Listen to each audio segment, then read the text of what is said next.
to other women interested in blue collar business and male dominated realms is just to like be try your best to be confident in what you're bringing to the table because you do have something to bring to the table. It was something that I didn't step in feeling and knowing right away or feeling confident about. It did just take me a little bit of time just getting knocked around. I really was walked into this world just expecting to not be really accepted.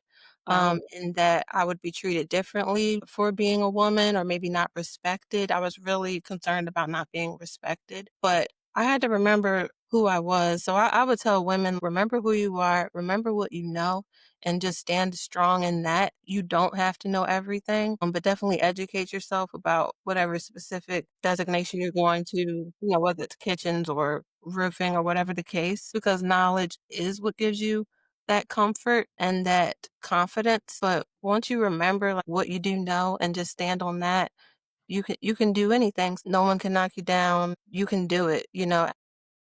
Angela Giles here with another episode of Savage Angel. And I've got the most amazing guest today. Her name is Dara Janis, and she is the owner of a roofing company. So, Dara, tell us a little bit about yourself and your background. Sure. Thank you, Angela. Thanks for having me. So a little bit about me. I am from Maryland, a small town in Harford County. I grew up, just with a typical family. My parents worked really hard. My mom's a nurse. My dad worked for the government, and they just really hardworking people that really inspired me a lot about going after my dreams and things of that nature. Though I didn't always know what I wanted to do. So if I fast forward to like the beginning of my career, I started off working in banking industry and private banking. That's where I was really inspired by blue collar businesses for the first time because I never realized it before, and this was in my 20s, that people in blue collar business could be millionaires. Absolutely. Most people don't think about that, though, when you're in the whole college paradigm kind of thing. Yeah, and Yeah. it's, like, just forced on you, you're right, like, go to college and that's the key to success, but I saw otherwise while I was working in private banking, so that just kind of was like a seed that was planted, I should say. After my career in banking was over, I wanted to get into real estate sales, so that's what I did, with the support of my husband, who was an entrepreneur already at the time. Yeah. So he owned a barbershop. He cut hair, but also ran and owned the business itself. And so with him doing well in that world, I was able to like step away from the 9 to 5 grind and get, my feet wet in real estate. So I learned a lot. And that's also where we started doing some remodeling work. That's fun, isn't it? Yes. Some days. Yeah. Yeah, there's so much to it, but I love just the idea of taking something that's just a crap hole and, like, turning it into something beautiful, and I saw investors doing that in the real estate space, and so I would, attach myself to some people that are doing it, and that's kinda how I learned, and we just started flipping houses, like, we started buying houses and flipping them into, nice investments, started holding property, but we also started doing renovation jobs for other people, other investors, and also typical homeowners as well, doing like kitchens, baths, everything inside, outside. And that kind of got a bit like overwhelming, honestly, because it's not really set out to do. We were kind of just doing it for ourselves, but then it's like, why not do it for someone else as well? And just decided like 3 years into that to kind of change gears and just focus on exteriors only. And so that's where Prestige Roofing came to be. That's how we got started. Well, starting Prestige Roofing, did you feel like if you were to talk to a woman now, because you're in a male dominated industry, which, great, but I think Mhm, it's fabulous when we show up as women and we're in these industries. And my whole career, I've spent a lot of time on marketing, sales, AI, mhm, helping service-based industries, like construction, all the ancillary trades. And so I can tell you for sure it's definitely male dominated. So not only going into it, being female, but also having to invest to start up a roofing business. mhm. I mean, there's costs that are involved in that. Did you find that that was hard, or did you have any type of suggestions for other women that are looking into joining doing a blue collar type of business? Yeah, I would just say to other women interested in blue collar business and male dominated realms, it's just to like try your best to be confident in what you're bringing to the table because you do have something to bring to the table. It was something that I didn't step in feeling and knowing right away or feeling confident about. It did just take me a little bit of time just getting knocked around and really just beating myself up. I'm being really hard on myself. And I really was walked into this world just expecting to not be really accepted, and that I would be treated differently for being a woman or maybe not respected. I was really concerned about not being respected, but I had to remember who I was. So I would tell women, like, remember who you are, remember what you know, and just stand strong in that. You don't have to know everything, but definitely educate yourself about whatever specific designation you're going to, whether it's kitchens or roofing or whatever the case. Educate yourself as much as possible just because knowledge is what gives you that comfort and that confidence. But once you remember like what you do know and just stand on that, you can do anything seriously. Like no one can knock you down. You can do it. As a woman, you can be in this male dominated world. Well, it's so interesting, I mean, there's different opinions about this, but I will say that I think women have the ability to multitask better than men. That's just my personal opinion. Mhm. Because you're a mom and kids and cooking and cleaning and driving Yeah. a car, having a job, having a business. I mean, being a wife, if whatever role. But at the end of the day, I think in a way, a woman has an edge there. Yeah. I believe so too. We just like naturally have that ability to like think about multiple things at once. I mean, we're still, you know, if you have a family, you're still fulfilling certain roles. So I do believe that like we're definitely natural multitaskers. Most of us Well, are. we definitely are. And so I was talking to someone else few weeks ago, and they said that right now in the United States, I mean, we know that there's a lack of skilled workers just in general, but this person was saying, I think that there's 500,000 down. Like we need 500,000 electricians right now. And Mhm. I was thinking, there's definitely some interesting, I'd love to share with you and then get your take on it. There's some interesting things going on. How are people solving this problem? So I heard about this a few days ago. So I was interviewing someone and he's like, "Oh yeah, I know a company. They're trade. I Mhm. think HVAC, and like they're in Michigan and they literally go across the border into Mexico. They bring in families. They Mhm. do their paperwork, just to make sure it's legal and all of the things, and they bring them in with the caveat that they train them and work for them because they couldn't find good help. And I thought, Right. wow, how innovative is that? In the back of my mind, I was like, I wonder if a woman came up with that idea, right? Right. And then there's another one, and I thought this was really cool. It was another HVAC company. They're in the Midwest somewhere, and they've grown. They've gone from, I wanna say in 2000, they did like 3,000,000, Mhm. and at the end of this year, they'll be at like 33 or $35,000,000. How they did it? They built almost like a university. So people, it could be a man, a woman, however you identify, age doesn't necessarily matter as long as you can do the job, and they have their own university and they train. Yeah. Class is full and they've grown so fast, and I thought, "Well, that's really, really cool." That is brilliant. Isn't that Yeah. brilliant? Yeah. I mean, and I'm It's like like, they're creating their own workforce. "Yeah, And their they're own able to infrastructure." give everybody, like, basically buy-in really early into the company, and Exactly. giving them a skill, so, yeah, I love Well, and that.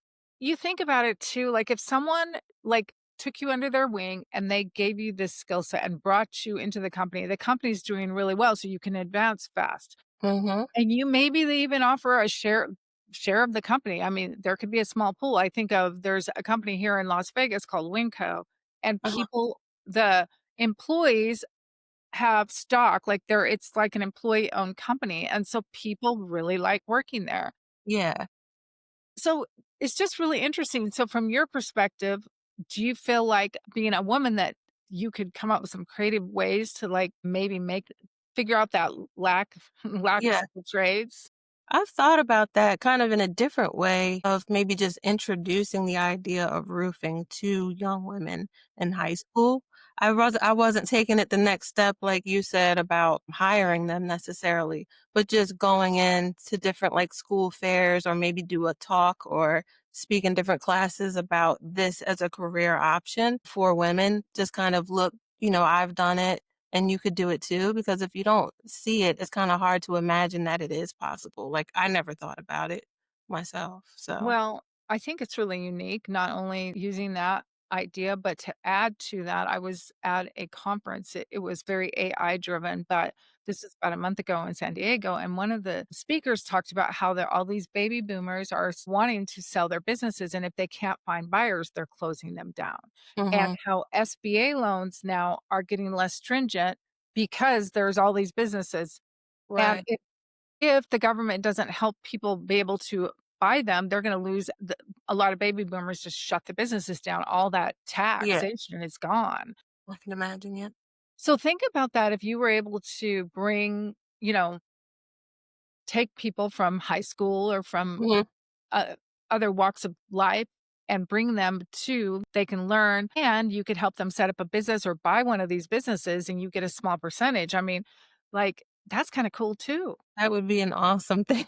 I mean, like here we are coming up with ideas how to make you even more money. I'm good at that. I like doing that. So, what kind of trends are you seeing going on right now besides the skilled workers in the industry, the roofing industry? Anything that Like, with is, the industry right now? yeah, like where, like boots on the ground where you're at versus maybe other things you've heard in other locations? Yeah, I think, like, the industry as a whole is always growing. Hmm. Like, it's not gonna I can't see it slowing down or going backwards. It's just one of those necessity Yeah, type services and items.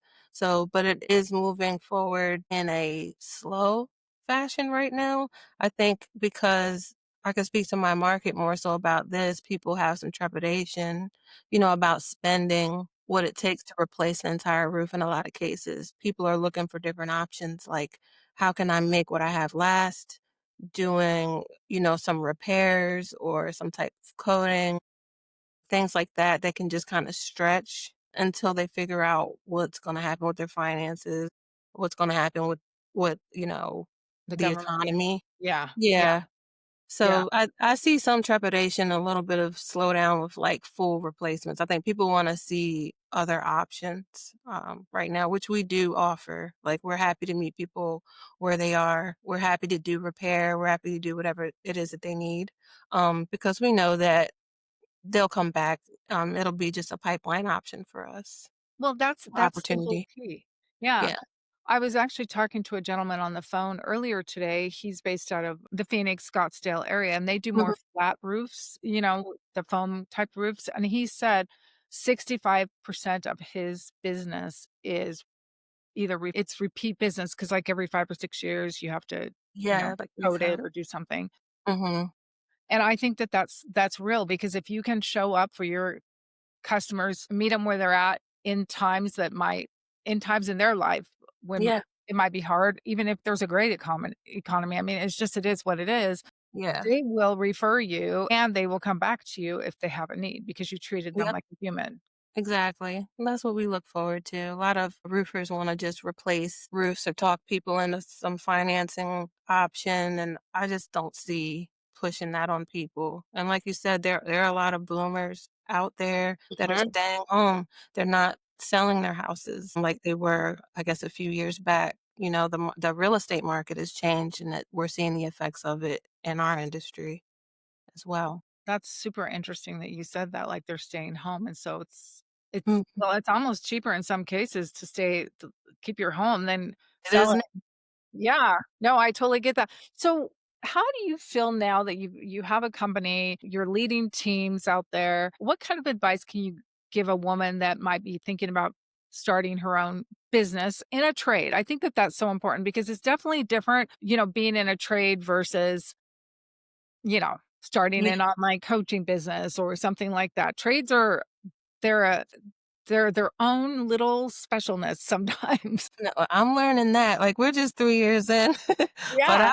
I would say too, anybody that wants to get into any specific industry or trade industry is to leverage other people. Like, I can't stress enough, like, you can't do it all on your own.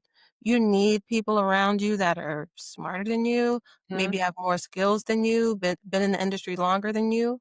I would say look to those people and try to bring them in. I think the key is good talent, like having good people around you, a part of your company, and just pay them well and treat them well so that you can get, you know, the best out of them for Well, your I company. I love that, and Dara, I talk to a lot of people all the time, right? So as you Yeah. can I was talking to a guy, and they do, like, architectural engineering for Mhm, commercial spaces, and he was like, "I'm not an architect. I don't do design." He goes, "But I know how to run a business." So he mhm, started this business, and it's been very lucrative for him, and that's exactly what he said. Of course, he used it as a football analogy, but it's like we're a team and we all rise together kind of thing, and I thought that was really cool, and he was a lot of yeah, fun to talk to, so we just yeah, kept talking and talking, and it was almost 30 minutes in, I'm like, yeah, "Yeah, it's the same thing that you're saying, it's like treat people with respect, give them the resources they need." mhm, You know, in some cases, defer to their knowledge, I think, as yeah, well. I you mean, have as the owner, you foot the bill, so, I mean, there is some of that, but still, mhm, I think mhm. that's a good point, Dara. So, okay, so I'm a woman, I'm thinking about starting a trade business. What's my very first step? Very first step, figure out what it is that you're really good at and the things that you really like to do, and make sure that you always are a part of those things. And then everything else, find someone else to do it. Like I said before, like you just cannot do it all on your own. If you want to grow like a larger company, I mean, you could have a one person run company, but if I don't swing hammers, I don't get on roofs, but I know business. So I get somebody that knows how to swing hammers, I get somebody that knows how to price jobs and everything. So I would say just find the right people. That's the advice I would give to somebody stepping into any like new industry that they don't really know like every single thing about. I love that, and so I have another question for you. Yeah. If they were stepping into something, what kind of role does AI play? And I want your honest, true, deep, you know, Yeah. opinion on what kind of role would AI play if you were starting a business that you didn't know anything about, but you were excited about? Mhm. I would definitely be looking into AI for sure. If I was stepping into a business I didn't know anything about, to see what it can do to help better my business. I would definitely not be afraid of anything like on the cutting edge of technology, Yes. like anything that's new on the horizon. I would want to know something about it, because it sucks to be late to the game on things. Yep. Yeah, so I would be really interested in what AI would have to offer my industry. I think in service industries, there's only but so much AI is gonna do. I don't think it's gonna replace, a lot of jobs Yeah. in the service, like roofing industry, I should say, but it could do a lot for systems, I'm quite sure. Oh, 100% hands down. That's what I do. So I 100% agree with you on I that. wanna talk to you more about that too. Yeah, we'll totally talk about that. The one thing, so I was talking to another gentleman. Mhm, He's out of Philadelphia, and he's been in PR for years, and he said this thing. He said, AI is like an intern with a PhD. So you mhm, get all of this knowledge, but it's like it can be overwhelming, and you have to, like, put blinders on and do all the things. And one of the things that he and I talked about, and I love AI, I love tech, but I also love people, and I thought this was so profound, and I would like to get your take on it, is he said, "AI, use it, take advantage of it, but there's nothing beats a good old-fashioned mentor, mhm, either that's a human that has that experience, the boots on the ground, that's done it before you." Because right now, yeah, AI, yeah, I mean, I have friends that use it as, like, a therapist, but I still believe, it's you would laugh. I was on the phone with one of my good friends the other night, and it was, like, 10 at night. We were actually texting, she's like, "Okay, I need to get my therapy session with ChatGPT today," and she, like, said, I'm like, "Send me your prompt," and she gave me her prompt, and then she put in this whole thing, and it gave her yeah, like a therapist, and I just laughed. I'm like, "Okay, you go, girl." right. It was really funny, But I just think the reason I'm bringing that up is I still feel like, especially being owning a service-based business as a woman, any business, but especially a male-dominated industry, I think having a mentor of some sort or even a accountability partner that's, female as well, I think Yeah. is could be so beneficial. Thoughts? Yes, it feels like therapy to have somebody to bounce something off of, like, even if it is AI, like your friend or a chat bot, but it's nice to have someone to, like, that understands, like, the way we speak as Right. women. I think that would be brilliant to have, like, a woman mentor. I have one, and she owns a roofing company in a different market. From time to time, just, like, to bounce ideas off of or, like, "What do you think about this?" But the way she responds to me, it just feels different than it would from someone else, like, removed from the company that maybe is a male or someone inside the company. It's good to have that, female to female relationship in business. I 100% agree with you, and Yeah. I've been in the same business for 23 years, but I there's just something different working with a woman in different vectors. Mhm. Like, I will tell you, like, my clients, like I said, a lot of service-based clients, working with a woman is totally different than working with a man. Yeah. 100%. Like, working with men, one side of my personality comes out, working with women, a different side of my personality comes out. It's just Right, and you can just feel it. You can yeah, feel the difference. yeah. Like, I have to be, like, my masculine side of my personality comes out a lot when I work mainly with men because Right. it You just have you does. feel like you have to just show up a little Yeah. stronger. I know, and it was so funny. So I have a friend that said to me the other day, I don't know that he meant this in like the greatest way, but still, he's like, "Well, you're unpredictable." And I'm like, "Well, of course I'm unpredictable. I work with men and Yeah, women, and yeah, the name of my podcast is Savage Angel, mhm. which is my maiden name and my given name. I'm like, it speaks for itself, It does. I didn't right? realize those are actually your names, Yeah, though. Like, 2 yeah. totally different feels, Savage Angel. I like that. Yeah, thank you. But Yeah, so I just had to have a good laugh, but, yeah, so, Dara, you are amazing. I am so excited that you came on. Can you share and we'll put the information down below when we, like, release this episode, but can you share where people can find you, yeah, in your area? And if another woman wants to reach out to you to talk about mentorship or anything, that would be yeah. amazing too. I would love for women to reach out to me. I'd be happy to speak to them about any bottlenecks they're having or just if they wanna get something off their chest about business or any issues. Anybody can find me through my website. My company's website is prestigeroofingmd as in Maryland.com, and then there's a contact page there. It will, come directly to me, so But that's wonderful. Well, Dara, any last words of wisdom or pearls of greatness that you wanna share? Putting me on the spot. Well, just thank you again for having me here. I just want to try to inspire anyone who's interested in starting a business, especially women.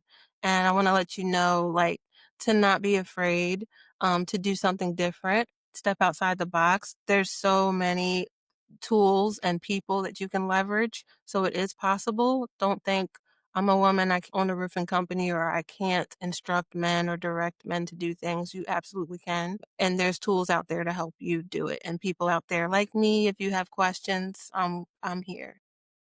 Thank you, Dara. It was my pleasure to have you on today. I enjoyed our conversation so much. So, bye, everyone. We'll see you in our next episode. And if you love this episode, be sure to click on share and share it all over your social media and tag us in it.